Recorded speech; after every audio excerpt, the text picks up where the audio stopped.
Mount Pleasant FA have moved into second place on the Jamaica Premier League table despite playing out a 1-1 draw with Portmore United in the late game on Sunday. But while both teams left with a point, it is the atmosphere at dancehall that left the two coaches wanting more. We didn't win the game, but trust me, I haven't seen a game with this much tempo in the Premier League in a long while. No one wanted the game to end. It was end-to-end action. As I said, we didn't get the 3 points, but trust me, the performance was really good from both teams. Again, it was a very entertaining game. A game I haven't seen of this magnitude in the Premier League for a long time. An assessment from assistant coach at Portmore United, Ricardo Smith, and Mount Pleasant FA's head coach, Theodore Whitmore, after the two played out a 1-1 draw at packed Dancehall Sports Complex on Sunday night. The moment marked the return of the Jamaica Premier League under lights at the venue for the first time in several years. Rhyme Edwards had opened the scoring in the 11th minute before Stephen Young found the equaliser in the 66th. With a point, Mount Pleasant moved ahead of Racing United on goal difference following their defeat to Cavalier FC at Ferdinita Park.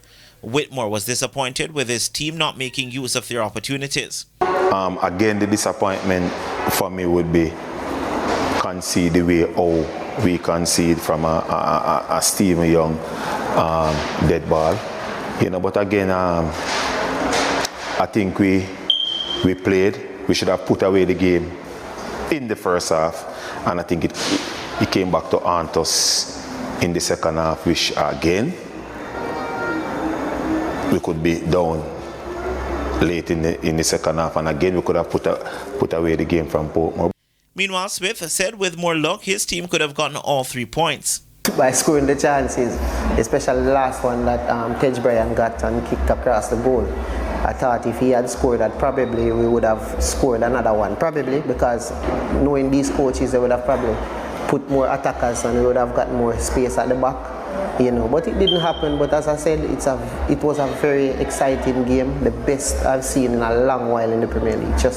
The Caribbean Cup champions are on 45 points, the same as Racing United, with both 6 points behind leaders Montego Bay United, who drew 1-1 at home to Arnett Gardens.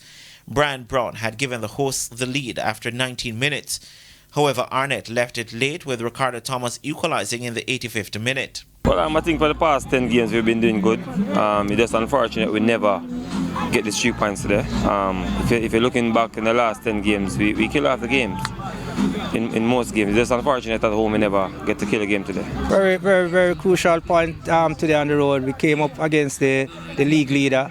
We know what we had to do in terms of commitment to the play, our game plan. I think we were a little slow in the first half, but we picked up the pace and took control of the game in the second half. The result leaves Arnett 2 points outside the top 6 in 9th.